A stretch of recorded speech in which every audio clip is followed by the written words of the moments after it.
오늘 우리는 누가복음 10장 25절부터 37절까지의 말씀을 같이 살펴보겠습니다. 제가 받들어 읽겠습니다. 누가복음 10장 25절부터 37절까지입니다. 어떤 율법 교사가 일어나서 예수를 시험하여 말하였다. 선생님, 내가 무엇을 해야 영생을 얻겠습니까? 예수께서 그에게 말씀하셨다. 율법에 무엇이라고 기록되었으며 너는 그것을 어떻게 읽고 있느냐? 그가 대답하였다. 내 마음을 다하고 내 목숨을 다하고 내 힘을 다하고 내 뜻을 다하여 주 너의 하나님을 사랑하여라 하였고 또 내 이웃을 내 몸같이 사랑하여라 하였습니다. 예수께서 그에게 말씀하셨다. 내 대답이 옳다. 그대로 행하여라. 그리하면 살 것이다. 그런데 그 율법 교사는 자기를 옳게 보이고 싶어서 예수께 말하였다. 그러면 내 이웃이 누구입니까? 예수께서 대답하셨다. 어떤 사람이 예루살렘에서 여리고로 내려가다가 강도들을 만났다. 강도들이 그 옷을 벗기고 때려서 거의 죽게 된 채로 내버려 두고 갔다. 마침 어떤 제사장이 그 길로 내려가다가 그 사람을 보고 피하여 지나갔다. 이와 같이 레위 사람도 그곳에 이르러 그 사람을 보고 피하여 지나갔다. 그러나 어떤 사마리아 사람은 길을 가다가 그 사람이 있는 곳에 이르러 그를 보고 측은한 마음이 들어서 가까이 가서 그 상처에 올리브 기름과 포도주를 붓고 싸맨 다음에 자기 짐승에 태워서 여관으로 데리고 가서 돌보아 주었다. 다음 날 그는 2데나리온을 꺼내어서 여관 주인에게 주고 말하기를 이 사람을 돌보아 주십시오. 비용이 더 들면 내가 돌아오는 길에 갚겠습니다 하였다. 너는 이 세 사람 가운데서 누가 강도 만난 사람에게 이웃이 되어 주었다고 생각하느냐? 그가 대답하였다. 자비를 베푼 사람입니다. 예수께서 그에게 말씀하셨다. 가서 너도 이와 같이 하여라. 오늘 우리는 성전 밖의 예배라는 제목으로 말씀 함께 살펴보도록 하겠습니다. 오늘 본문은 일명 우리가 알고 있는 선한 사마리아인의 비유 본문입니다. 예수님과 한 율법 교사의 대화 중에 이웃과 사랑의 정의에 대해서 예수님께서 비유로 해석하신 부분입니다. 한 사람이 예루살렘에서 여리고로 내려가고 있었다고 표현하고 있습니다. 고대에 사용된 예루살렘에서 여리고까지 가는 길이 약 한 25km 정도 됩니다. 사람이 한 시간에 4, 5km 정도를 걸을 수 있으니까 빠르게 가면은 5시간, 보통 6시간 정도 내외에 갈 수 있는 길입니다. 해가 떠 있을 동안 가야 되니까 어떻게 하든지 간에 하루 종일 가야 하는 길이긴 하죠. 예루살렘은 유대 고원의 그 산 정상에 지어져 있는 도시입니다. 다윗 때 헤브론산 정상에다가 그 고대 아브라함 시절에 모리아산 이삭을 예물로 바쳤던 그 산의 정상에 지어져 있던 도시가 예루살렘이죠. 예루살렘의 고도는 약 750m 정도. 그리고 그 옆에 있는 사해는 지구상에서 가장 낮은 해수면을 가지고 있는 바다, 어떻게 보면 염호이기도 하죠. 사해 인근의 도시인 여리고의 고도는 마이너스 250m입니다. 그래서 두 도시의 높이를 합쳐보면 도합 약 1km 정도 차이가 납니다. 그러니까 25km를 내려오는 동안 1km를 내려가는 거니까 상당한 급경사를 내려가는 겁니다. 그리고 또 길의 대부분이 깊은 계곡을 피해서 산 비탈에 좁게 나 있기도 했습니다. 강도를 만난 장소로 보이는 곳은 여정의 한 가운데 있는 아둠밈 비탈길로 추정되는데 여기서 말하는 아둠밈은 붉다라는 뜻입니다. 주위에 붉은 흙이나 붉은 자국이 많이 들어간 바위들이 많아서 아둠밈이기도 한데 당시 사람들은 아둠밈 비탈길을 피의 비탈길이다라고 이야기도 했습니다. 강도 만난 사람들이 흘린 피 때문에 땅이 붉게 물들어서 이 아둠밈 비탈길이다라고 불렀다고 생각했습니다. 그러니까 이 당시 예수님께서 말씀하신 선한 사마리아인의 비유에 강도 만난 사람은 당시의 예루살렘 사람들, 이스라엘 사람들에게는 아주 흔한 사건, 사고였습니다. 전혀 특별하지도 않고 뉴스거리가 되기조차도 쉽지 않은 일상의 일이었던 겁니다. 이 불쌍한 사람은 예루살렘에서 여리고로 내려가는 중간에, 그 한 중간에서 강도를 만납니다.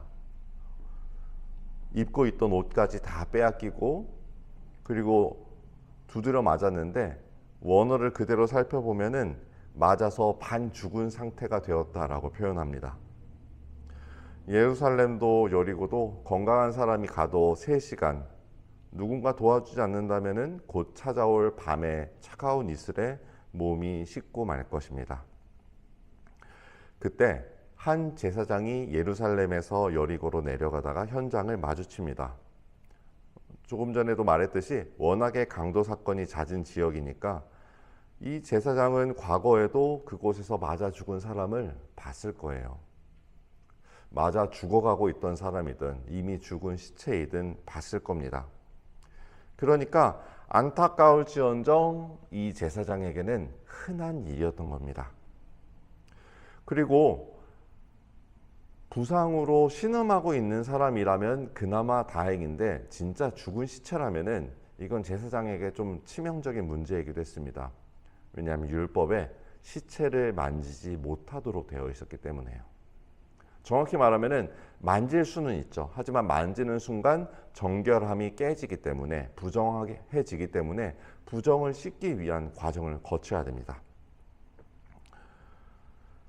문제는 이 사람이 예루살렘에서 여리고로 내려오는 중이라고 했던 거죠. 예루살렘으로 올라가는 중이어도 문제가 되긴 합니다. 부정을 씻기 위한 시간이 필요하니까요. 그런데 기껏 예루살렘에서 여리고로 내려오는 중이었습니다. 다시 부정해지면은 예루살렘으로 올라가야 되는 문제가 생기기도 하죠. 그래서 그 부정한 것도 문제고, 어쨌든 일단 피하는 게 맞는데 혹시라도 자기가 강도를 만날 수도 있다라고 그 위협을 떠올렸을 수도 있습니다. 제사장이 지나가고 잠시 후 한 레위 사람 역시 예루살렘에서 여리고로 내려가다가 그 모습을 보고 동일하게 피해서 지나갑니다. 다행히도 어떤 사마리아 사람이 길을 가다가 강도 만난 사람을 보고 응급처치를 하고 여관으로 데려가서 밤새 돌봐주었습니다. 심지어는 다음날 떠나면서 여관 주인에게 2데나리온을 주며 마저 돌보아달라고 부탁하기까지 합니다. 2데나리온, 가치가 어느 정도 되는 돈일까요? 한 데나리온이 노동자의 하루 품삯이라는 말을 많이 들어보셨을 겁니다. 그런데 사실 노동자의 하루 품삯으로 보는 게 정확한가에 대한 의문이 조금 있습니다.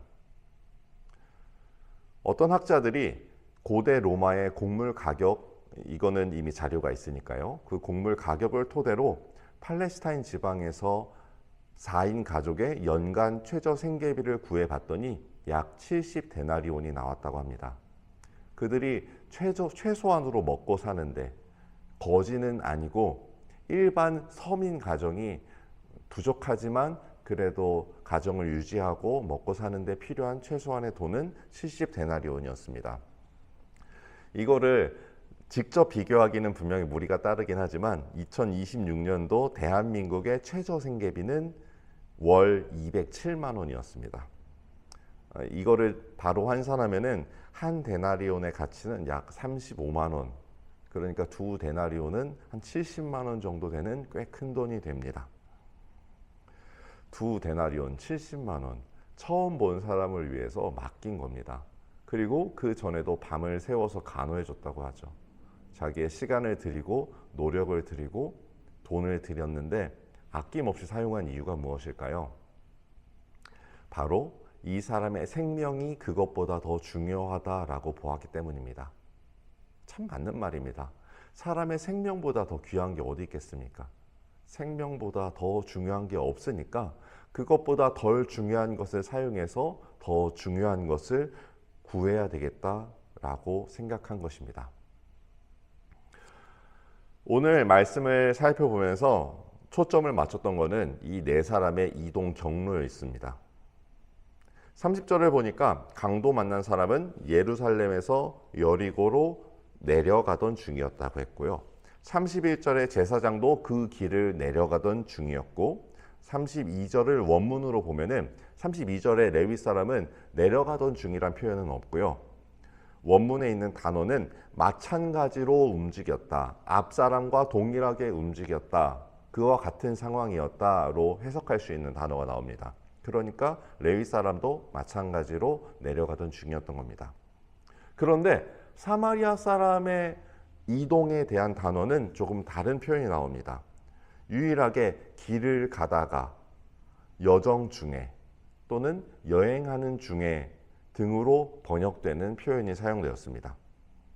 왜 사마리아 사람만 다르게 썼을까요? 사실 따지고 보면은 강도 만난 사람도 제사장도 레위 사람도 여정 중이었죠. 길을 가던 중이었습니다.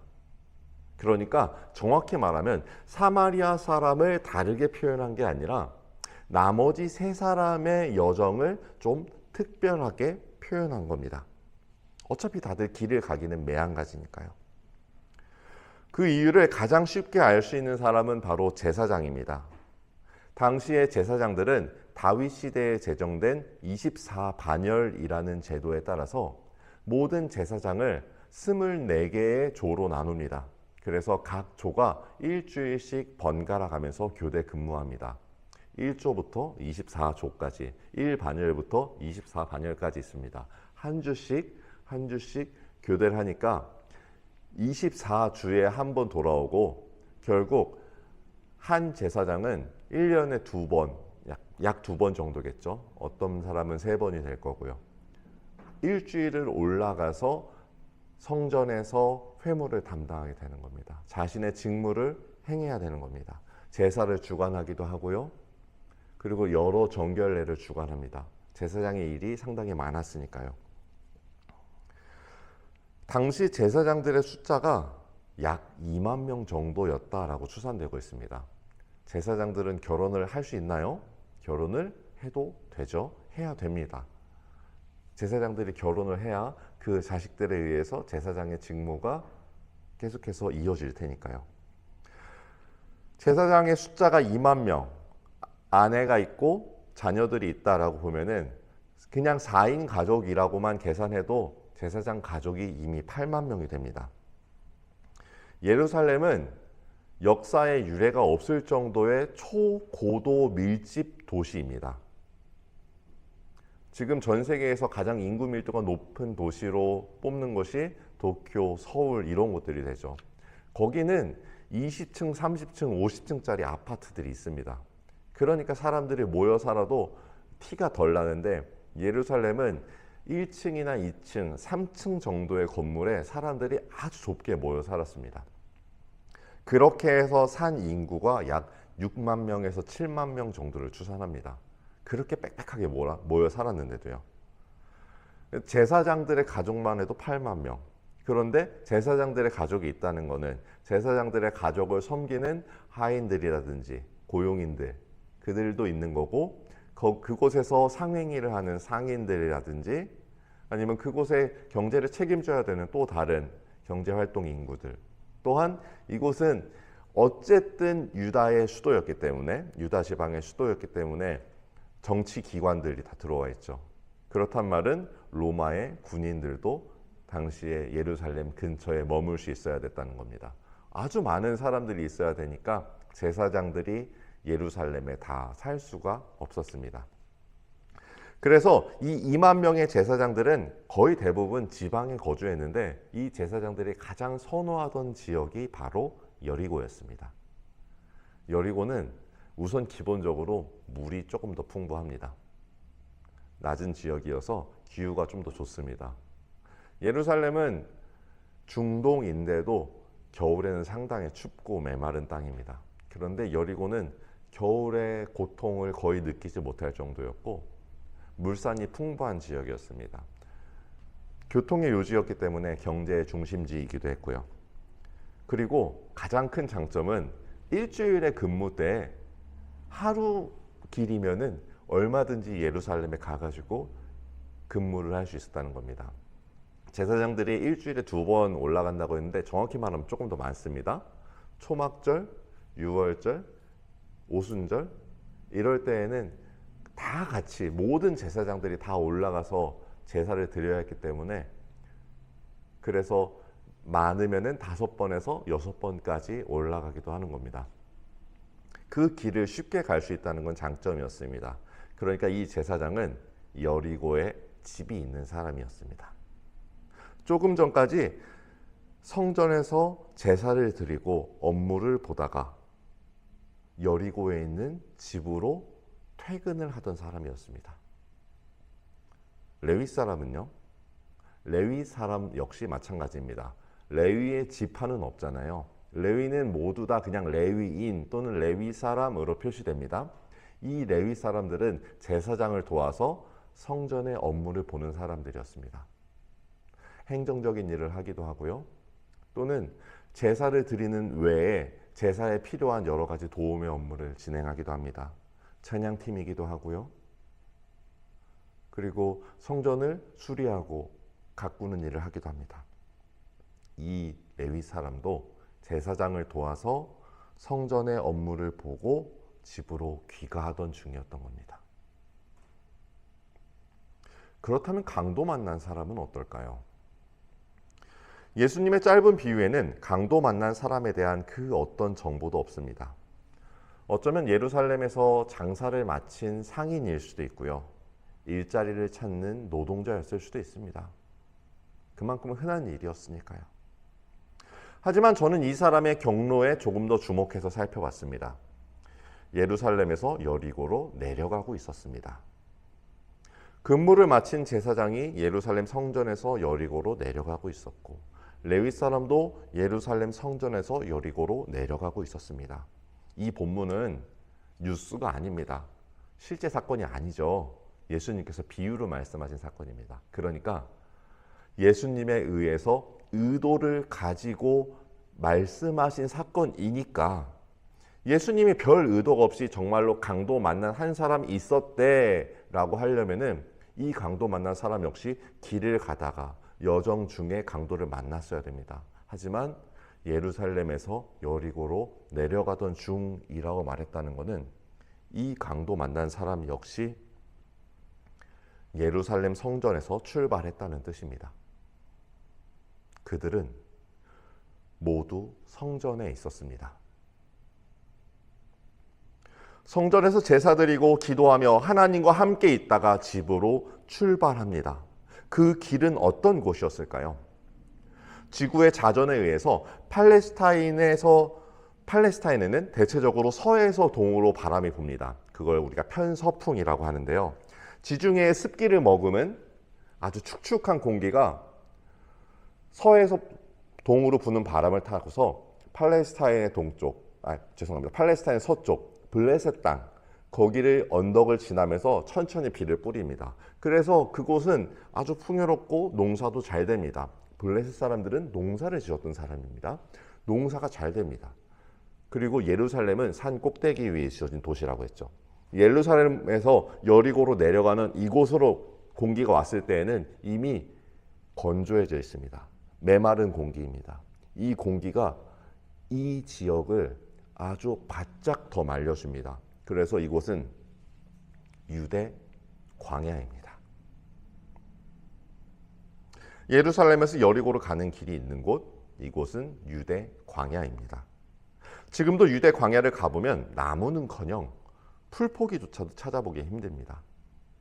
듬성듬성 풀이 모여져 있는 언덕이 있긴 한데 초록색 파릇파릇하게 예쁘게 자라는 게 아니라 염소나 산 양들이 뜯어먹을 정도의 그런 메마른 풀들이 있는 곳.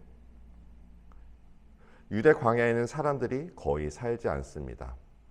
아니, 살 수가 없습니다. 그곳에 있는 사람들이라고 해봐야 도망자 또는 유대 광야에서 머물면서 하나님의 음성을 듣고자 하는 수도사들 아니면 그곳에서 돌아다니면서 양을 먹이는 목동 정도. 구불구불하고 숨을 바위가 많아 강도를 만날 위협도 높았습니다. 그래서 예루살렘에서 여리고로 내려갈 때에는 항상 더 하나님께 의지해야 했습니다. 우리를 해치고 빼앗으려는 강도는 어디서 나타났습니까? 예루살렘에서 나타났나요? 성전에서 나타났습니까? 아니요. 강도는 성전에서 만나지 않습니다. 성전에서 예배가 끝난 후 집으로 돌아가는 그 광야길에서 만나는 겁니다. 아니 하나님, 광야길을 걷는 것만으로도 힘든데 그 6시간 동안 땡볕에서 풀 한 폭이 없고 그늘조차 없는 그 길, 좁은 길, 험한 길을 가는 것조차 힘든데 그곳에서 강도까지 만난다니요.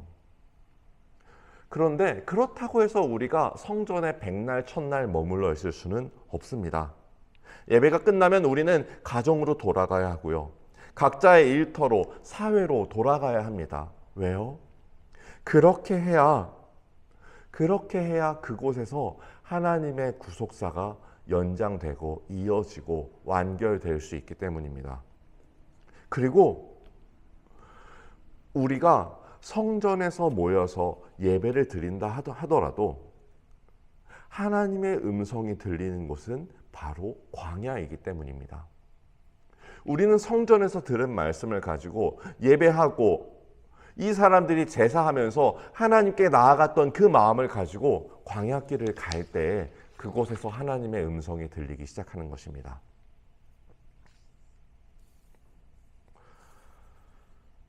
물론 그 길에서 우리는 강도의 위협을 마주칩니다. 이 대적은, 강도는, 우리의 대적은 하나님께서 주신 기쁨과 은혜를, 심지어는 나의 생명조차도 뺏으려고 합니다. 이것이 강도의 목적입니다. 하지만 기억하십시오. 강도 만난 사람은 죽지 않았습니다. 죽지 않았습니다. 그는 선한 사마리아 사람을 만나서 구원받았습니다.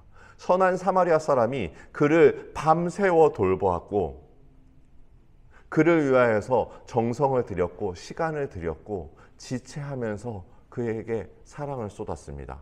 그를 위해 물질을 투자했습니다. 공급하여서 죽지 않도록 했습니다. 그리고 우리는 예수님을 통해서 구원받았습니다. 우리가 대적을 만나서 사단의 방해로 아주 힘들고 어렵게 되었을 때, 때로는 육신이 상하고 관계가 깨어지고 물질적인 어려움이 닥쳤을 때 예수님은 우리를 죽도록 내버려 두시지 않으실 겁니다. 강도 만난 사람에게 선한 사마리아인이 있듯이 우리에게는 예수님이 계시기 때문입니다. 그러니 사단의 올무와 시험을 두려워하지 마십시오. 우리가 이 광야길을 지나 세상으로 나아가야 세상을 구하려는 하나님의 계획이 완성됩니다. 그렇다면 여기에서 끝나는 걸까요? 이 비유는 이것으로 충분한 걸까요? 죽지 않았으니까 때로는 우리가 선한 사마리아인이 되어서 사람을 살림으로써 이 사명을 다하고, 그리고 우리가 강도를 만나더라도 죽지 않으니까 우린 예수를 믿고 의지하면서 나아가면 된다로 끝나는 것일까요? 그렇지 않습니다. 이것은 해피엔딩이 아니었습니다. 이 이야기에서는 죽은 사람이 있습니다. 사마리아 사람은 강도 만난 사람을 보고 측은히 여겼다고 합니다. 불쌍히 여겼다고 합니다. 헬라어 원어 에스플랑크니스테는 에스플랑크니스테, 이 말은 불쌍히 여기다, 민망히 여기다, 측은히 여기다, 측은지심을 가진다라는 말입니다. 신약 성경에 총 12번 나오는데 모두 도움이 절실한 사람을 향해 마땅히 가져야 할 측은감이라고 해석되었습니다. 에스플랑크니스테, 마땅히 가져야 할 측은감. 인간이라면 마땅히 불쌍한 사람을 보고 죽어가는 사람을 보고 측은한 마음을 가져야 합니다. 왜냐하면 하나님께서 사람을 그렇게 만들어 놓으셨기 때문입니다. 인간이라면 마땅히 그래야 할 때에 그 마음을 가지는 것, 이것은 그 광야길에서 하나님의 음성에 귀를 기울인 사람의 특징입니다. 하나님께서 그렇게 말씀하고 계시니까 하나님께서 말씀하시는 거에 귀를 기울였던 겁니다. 내가 원래대로라면 그런 생각을 하지 않는 사람이지만, 원래대로라면 굳이 남을 불쌍히 여길 필요도 없고 그런 생각을 하지 않지만, 하나님께서 마음을 주실 때 그 마음을 가지면 되는 겁니다. 모두가 다 광야길이었죠. 강도 만난 사람도, 제사장도, 레위 사람도, 사마리아 사람도 공통적으로 광야에서 일어난 사건입니다. 그곳에서 하나님의 음성을 들었던 사람은 이 한 사람이었고, 나머지 두 사람은 하나님의 음성을 듣지 못했습니다. 아니, 들렸어도 그대로 행하지 않았습니다. 제사장은 어떻게 했죠? 레위 사람은 혹시라도 부정해질까 봐 피해갔습니다. 어쩌면 강도 만날까 봐 두려워서 피했을 수도 있고, 이 여정을 돌려서 다시 예루살렘으로 가는 게 싫거나 귀찮아서였을 수도 있습니다. 네, 물론 이해는 합니다. 일주일 만에 가족을 만나는 거니까요. 올라가는 시간, 내려가는 시간, 그리고 업무 교대를 하는 시간까지 합치면은 열흘 만에 가족을 만나는 거니까 너무 반가웠겠죠. 빨리 아내를 만나고 내 자식들을 보고 싶었을 겁니다. 그런데 마땅히 가져야 할 마음을 가지는 게 먼저라고 하십니다. 하나님께서 말씀하실 때 내가 너무 바라고 원하는 게 있어도 잠깐 멈춰야 된다라고 말하는 겁니다. 그렇지 않는 사람은 이 마땅히 가져야 할 긍휼함을 포기함으로써 하나님의 음성에 귀를 닫은 것이고, 이것은 하나님과의 소통의 단절을 의미하는 것이고, 태초에 하나님께서 사람을 만드실 때 우리 안에 하나님의 영을 불어 넣어 주셔서, 하나님의 숨결을 불어 넣어 주셔서 우리가 생명이 되었다, 우리가 생명이 되었다라고 말했는데, 그 생명을 스스로 포기함으로써 죽은 자가 되었습니다. 영적 죽음을 의미합니다. 이제 이 예배가 끝나면 각자의 여리고로 돌아가야 하는 성도님들께 고합니다. 안타깝지만, 두려운 일이지만, 조심스럽지만 우리는 모두 이 길에서 강도를 만날 것입니다. 이게 정상입니다. 왜 제사장과 레위 사람은 강도를 만나지 않고 강도 만난 사람을 만났을까요? 그게 강도에게는 더 이득이었습니다. 이 제사장과 레위 사람은 강도 만난 사람을 만남으로써 스스로의 죽음을 확정 지을 거니까요. 이 강도는 강도 만난 사람 그 한 사람만 반 죽도록 내버려 뒀으면 충분한 겁니다. 그러니까 강도를 만나면 우리는 기뻐해야 하는 겁니다. 우리는 강도를 만남으로써 강도가 나를 죽이고 싶을 만큼 미워하게 만들어서 내가 하나님 나라의 백성으로 살아가고 있구나 라고 확증을 얻는 거니까요. 내가 살아있으니까 나를 죽이려 하는 겁니다. 강도는 끊임없이 나를 죽이려 합니다. 내가 살아있으니까요. 우리 두 귀를 쫑긋 하나님께 집중합시다. 그리고 하나님의 세미한 음성을 드러냅시다. 듣고 그 말씀을 통해, 그 감동을 통해, 또는 다른 누군가를 통해 말씀하실 때 내가 하고 싶지 않은 일, 또는 내가 피하고 싶은 일, 내가 멀리하고 싶은 그 일을 마땅히 해야 할 일을 명하시면은 그냥 순종합시다. 억지로 다른 일을 시키시는 게 아니라 마땅히 해야 할 일이라고 합니다. 누군가를 살리는 일, 누군가를 구덩이에서 꺼내주는 일, 누군가 지치고 힘들고 쓰러지고 낙심했을 때 그의 영혼을 보살피는 일, 그때 우리는 순종합시다. 대체로 하나님이 이런 말씀을 하실 때에는 순종하지 않을 만한 이유들이 있습니다. 정결의 문제, 강도의 문제, 상황상, 정황상, 경제적으로 시간이 없어서, 또는 다른 무언가를 챙겨야 해서. 하지만 오늘 제사장과 레위 사람들을 통해서 우리가 확인했습니다. 이것들 다 핑계입니다. 사랑하는 성도 여러분, 핑계에 죽는 것이 아니라 순종함으로써 하나님 안에서 사시기를 축복합니다. 하나님의 백성으로 살아갑시다. 기도하겠습니다. 할렐루야. 살아계신 하나님 아버지, 하나님 우리의 찬양을 받으시고 우리의 예배를 받아주시옵소서. 우리는 이제 이곳 예배의 처소에서 각자의 삶의 자리로 나아갈 것입니다.